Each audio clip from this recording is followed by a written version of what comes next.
Alright, yan. Magandang araw mga kabatas natin at welcome sa isa namang live stream. Mga kabatas natin, itong pag-uusapan natin ngayon ay bago. Bagong-bago mga kabatas natin. Alam nyo ang title nito, no? Ang title nitong video na ito na tinatitle ng maraming gumagawa at nagre-repost ng mga videos. Napaka sobrang bias towards Raffy Tulfo na sinasabi na parang si Raffy Tulfo lang makakapagligtas at saka si Raffy Tulfo pinahiya ito, si Raffy tulad nito, kinain ng buo ni Raffy Tulfo. Raffy Tulfo pinagalitan ang mga tao, di ba? Raffy Tulfo si Senator Ganto hindi umubra kay Raffy Tulfo.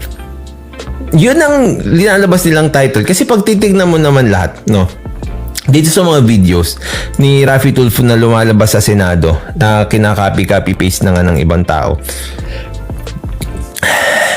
mahilig siyang mamahiya. O, tignan nyo mga kabatas natin, hindi lang ako magsasalita, kayo na lang. Pero man taga Bureau of Customs, ba't isa lang? Mr. Iskandor, ikaw lang nandito? Nako, ikaw ay Sir, sorry pa. Director? Mr. Iskandor, okay. So, isinubo ka sa Lion Den na mga kasama. Yan, no? Diba?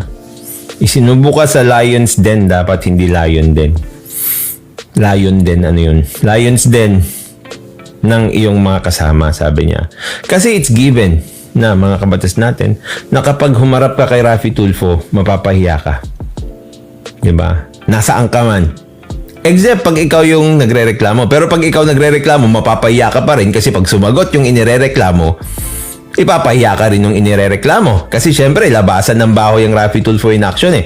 Ngayon, ganun na rin yung nangyari sa Senado. Labasan na rin ng baho itong Senado. At saka itong si Raffy Tulfo, mga kabatas natin, lahat na ng mga resource persons na kinukuha nila dyan, napapasubo nga sa Lions Den at umuuwing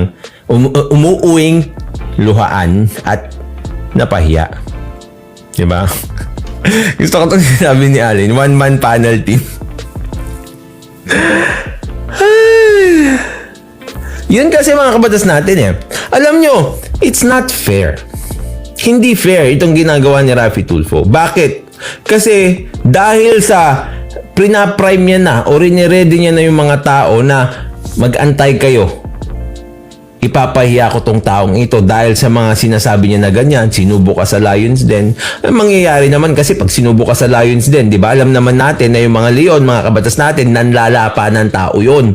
So, ibig sabihin, dito sa gagawin ni Raffy Tulfo, di ba? Lalapain niya ng buo yung tao na ito. Kaya nga yung title nitong video na ito, kinain ng buo ni Raffy Tulfo.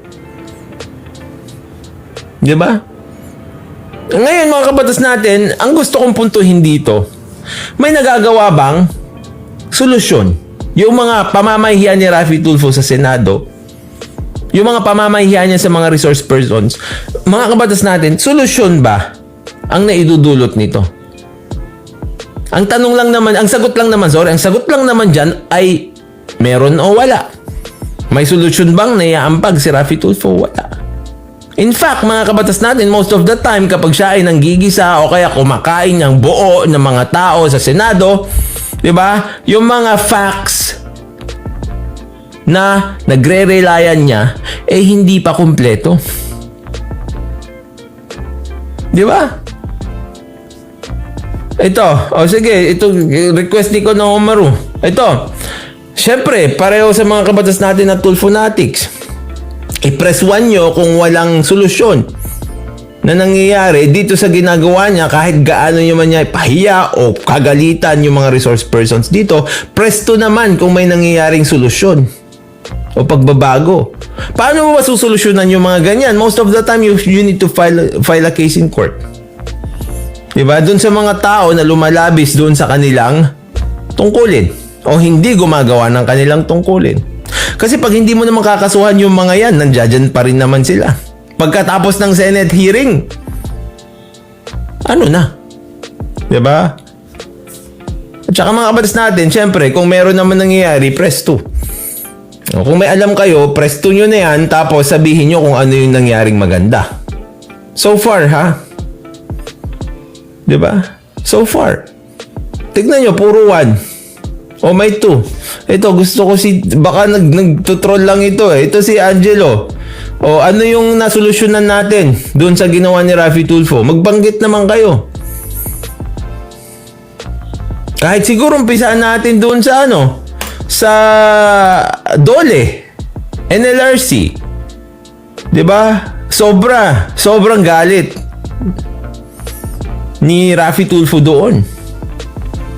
Ano nangyari? O kahit bisitahin natin yung mga kaso niya daw sa Raffy Tulfo in action. Ano nangyari sa hotdog? Ano nangyari sa lechon?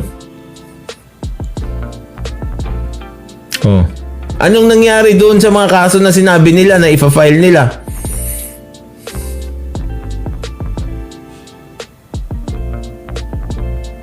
Diba? O, tuloy natin. Samahan mo. On your own. Malupit ang mga kasamahan mo.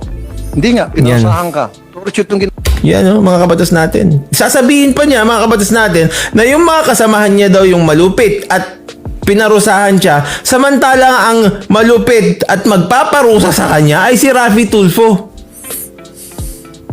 Anong klase naman yun, mga kabatas natin? Malupit yung mga kasamahan mo, sabi niya.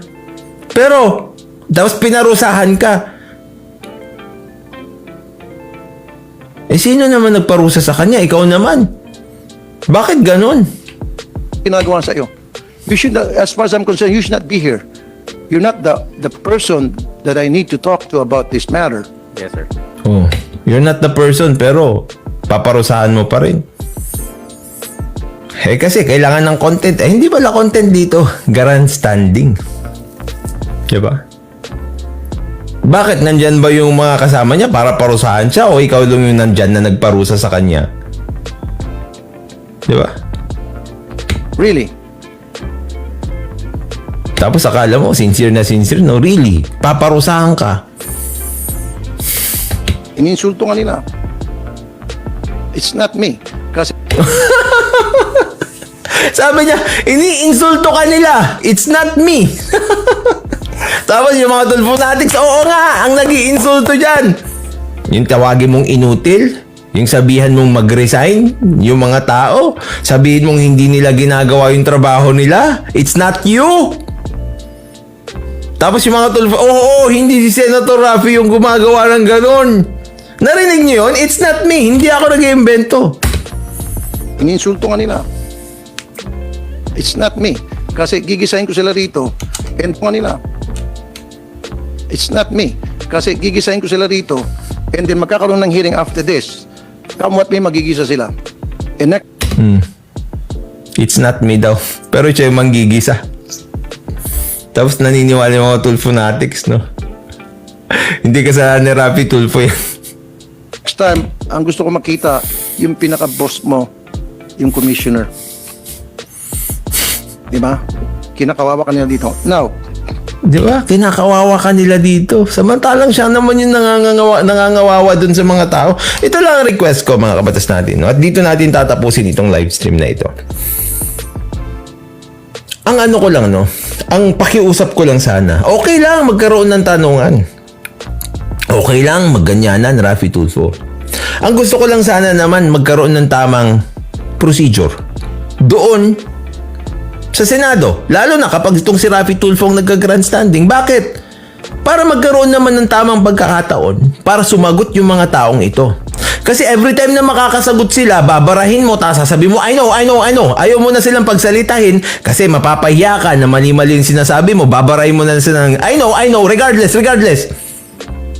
Diba? Patatahimikin mo na sila kasi sasabihin mo na alam mo yung sinasabi nila, tapos pagagalitan at pahihiyain mo ulit. Yun yung unang-una kong gustong mangyari. Bigyan mo sila ng tamang pagkakataon para sumagot o ipaliwanag yung sarili nila. Pangalawa, respeto. Kahit gaano man kaliit o kalakian, ayon sa tingin mo, kasi nga ikaw, di ba, ayaw mo, nakausapin lang yung mga tauhan. Gusto mo, ang kausapin mo yung mga boss. Di ba? Igalang mo pa rin sana sila. Kasi ito, Raffy Tulfo, no? Alam ko hindi ka sanay dito. Kaya lang, yung mga tao na kausap mo, dyan sa harap mo, di ba? Meron pa ring pamilya yung mga yan. Especially, merong mga anak dyan na tumitingala doon sa kanilang nanay, tatay, sa kanilang magulang bilang magandang ehemplo. Huwag mo naman sirain yung mga taong yan sa mata ng kanilang mga anak. Kahit yun na lang ang ibigay mo. Di ba? Sisirain mo buong-buo pagkatao. Isipin mo, tawagin mo inutil. Pag ako, yung tatay ko, tinawag ni Raffy Tulfo na inutil,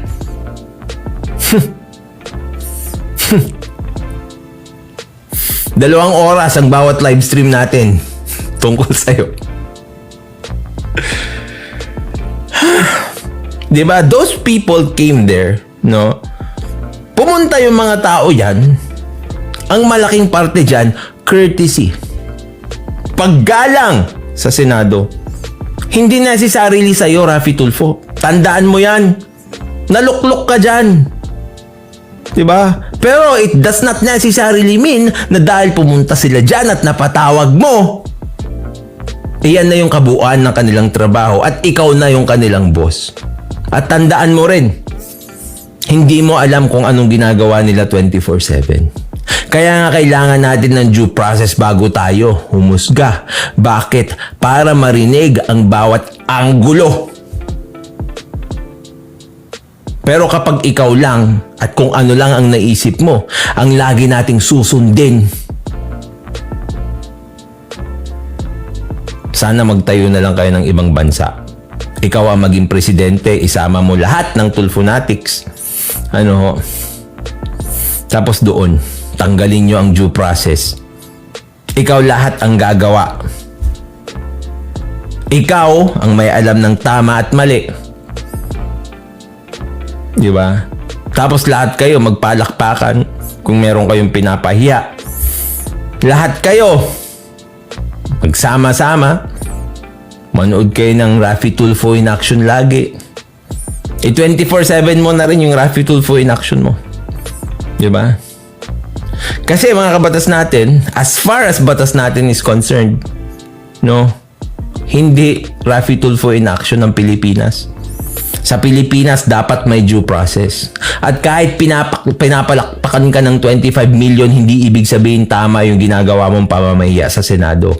Hindi ibig sabihin tama yung prinopromote mo na hindi maganda ang due process at mas maganda ang trial by publicity. Diba? Anyway, mga kabatas natin, sa tingin ko may pag-asa pa naman pag nakaalis na sila.